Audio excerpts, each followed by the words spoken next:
Hello, my name is Thomas Dye. I'm working here with David and Aaron, and I'm talking about non-Hodgkin's lymphoma I was diagnosed with when I was 13 years old.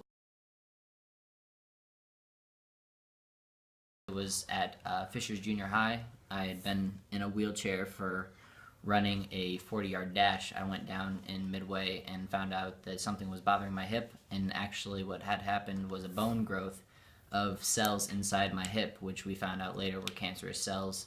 So we went to Riley Hospital to have the x-rays done and find out what further was happening, and that's where we found out that the cells were cancerous and that we needed to do further actions for that. Before initially feeling these discomforts, I'd had previous discomforts in my hip from just running and trying to do activities like swimming and things that would require a leg activity because it was inside my right pelvis bone. So I'd had discomforts, and we've gone to physical therapy to try to fix them and correct them, but nothing worked. And as I said, when I felt the popping sensation in my leg doing my 40-yard dash, things just kind of went off that something more was wrong inside me. So that point is when we decided in 8th grade to go and have the test done at Riley.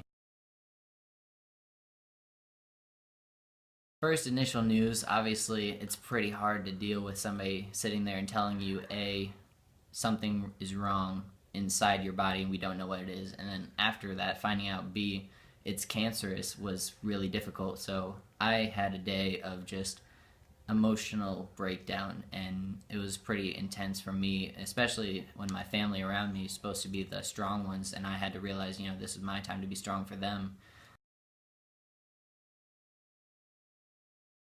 Treatment for most cancer is about the same. It usually requires either chemotherapy or radiation or surgery.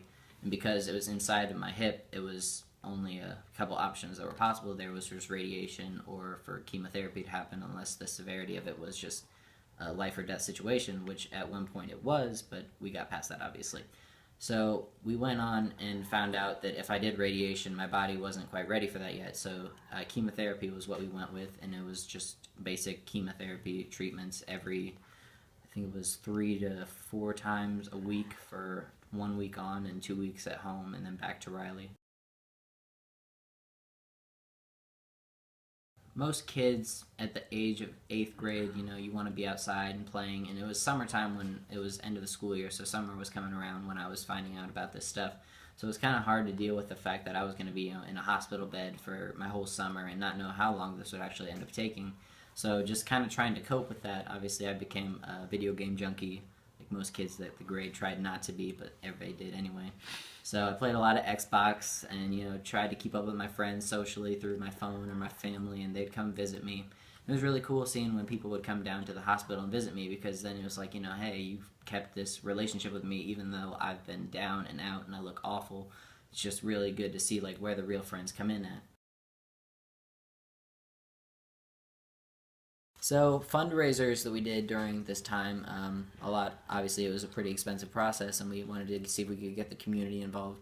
So we did 2, and one of the major ones we did here was a Red Barn fundraiser over at Mudsock Fields. And what we did was we did a haircutting thing, because obviously I go bald, so everybody else was like, hey, we can support Thomas by shaving our heads or getting mohawks. We call them the cuts for Mr. T. I had a lot of support for that. We had Fisher's baseball team, HSC baseball team, and a lot of just random community people. I had people from Zionsville, Noblesville, Carmel. A lot of people showed up to show support. And what we did was we just lined them up and cut their hair and made them look like me.